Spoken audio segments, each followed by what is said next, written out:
نحمده ونصلي على رسوله الكريم اما بعد فاعوذ بالله من الشيطان الرجيم بسم الله الرحمن الرحيم ورتل القرآن ترتيلا انا سنلقي عليك قولا ثقيلا۔ پارہ 29 سورہ المزمل، رکوع 1، آیات نمبر 4 اور 5۔ ورتل القرآن، ترتیل کا لفظی معنی ہے ایک کلمہ کو سہولت اور استقامت کے ساتھ منہ سے نکالنا، کذافی المفردات لامام راغب۔ آیات کا مطلب یہ ہے کہ تلاوت قرآن کریم میں جلدی مت کیجیے، بلکہ ترتیل اور تسہیل کے ساتھ ادا کرے، اور ساتھ ساتھ ہی اس کے معانی پر غور و فکر اور تدبر کرے، کذافی تفسیر قرطبی۔ یہاں پر رتل کا عطف قم اللیلہ پر ہے، اور اس میں اس کا بیان ہے کہ رات کے قیام میں کیا کرنا چاہیے۔ تو اس سے معلوم ہوا کہ نماز تہجد اگرچہ قرات، تسبیح، رکوع، سجود سبھی اجزائے نماز پر مشتمل ہے، مگر اس میں اصل مقصود قرات قرآن، اور اسی لیے حدیث اس پر شاہد ہے، روایات میں ہے کہ رسول اللہ مبارک صلی اللہ علیہ وسلم نماز تہجد بہت طویل ادا فرمایا کرتے تھے۔ یہی عادت صحابہ کرام کی تھی، یہی عادت تابعین کرام، تبع تابعین میں بھی معروف تھی، اور ہمارے اکابر مشائخ کی بھی یہی عادت ہے۔ اس سے یہ بھی معلوم ہوا کہ قرآن کریم کا صرف پڑھنا مطلوب نہیں ہے، بلکہ ترتیل مطلوب ہے، جس میں ہر کلمہ صاف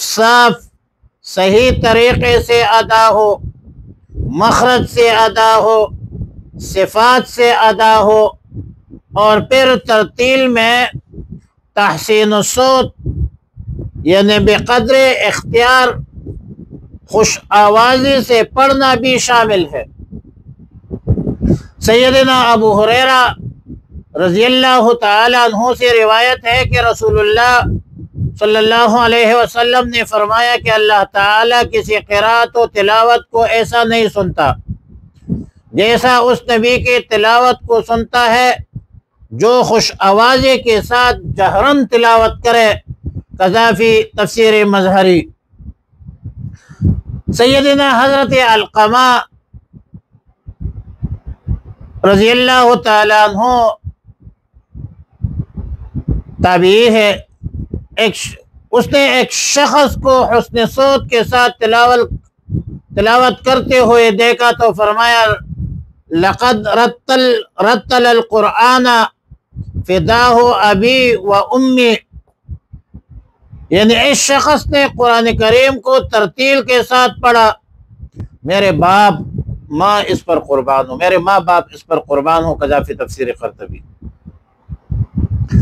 اور اصل ترتیل وہی ہے کہ حروف و الفاظ کی ادائیگی بھی صحیح ہو، صاف بھی ہو، اور پڑھنے والا اس کے معانی پر غور کر کے اس سے متاثر بھی ہو رہا ہو۔ جیسا کہ حسن بصری رحمۃ اللہ علیہ سے منقول ہے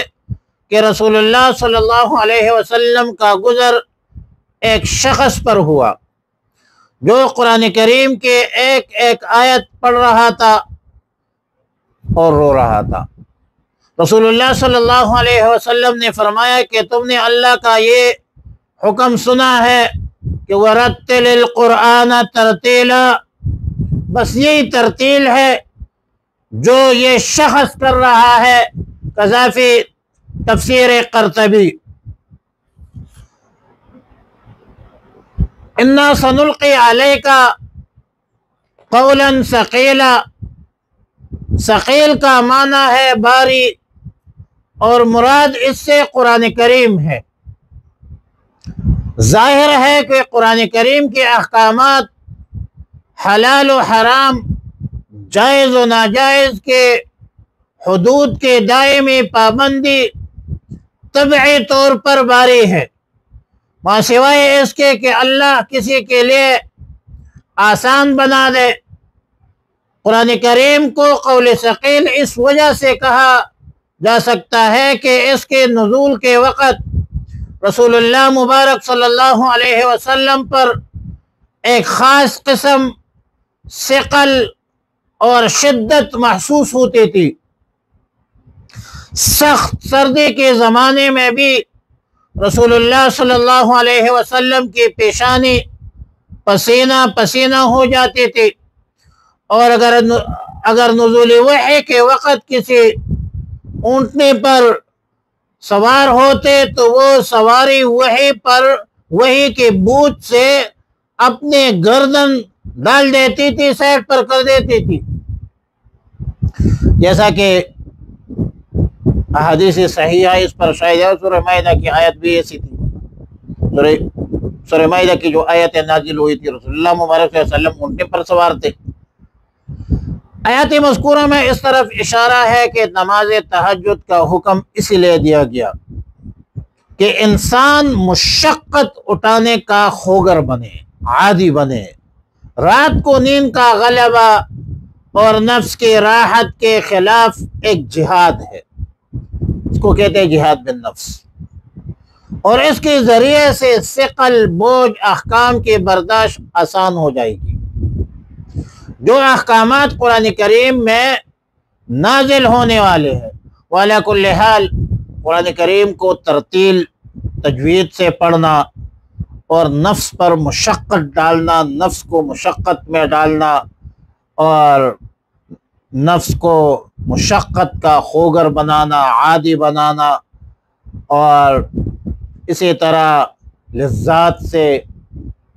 دنیاوی مادی لذات سے اس کو محروم کرنا اور روحانی لذات سے متصف کرنا نفس کو، اس میں یہ فائدہ ہے کہ احکام الہیہ پر عمل درآمد کرنے میں آسانی ہوتی ہے، سہولت ہوتی ہے کہ بندہ پھر اللہ کے احکامات اور رسول اللہ مبارک صلی اللہ علیہ وسلم کے تعلیمات پر آسانی کے ساتھ عمل کرتا ہے، اگر آپ کا نفس جو ہے نفس مطمئنہ ہے، نفس پر محنت ہوا ہو، مشقت ہوا ہو، مشقت کا خوگر اور عادی بنایا ہو۔ وَرَتِّلِ الْقُرْآنَ، اور پڑھ لیجئے قرآن کو ترتیلا، ٹہر کر قرآن کو پڑھ لیجئے۔ اِنَّا سَنُلْقِي عَلَيْكَ، بے شک ہم ڈالیں گے آپ پر یا رسول اللہ صلی اللہ علیہ وسلم، قولاً ثقیلاً، ایک بات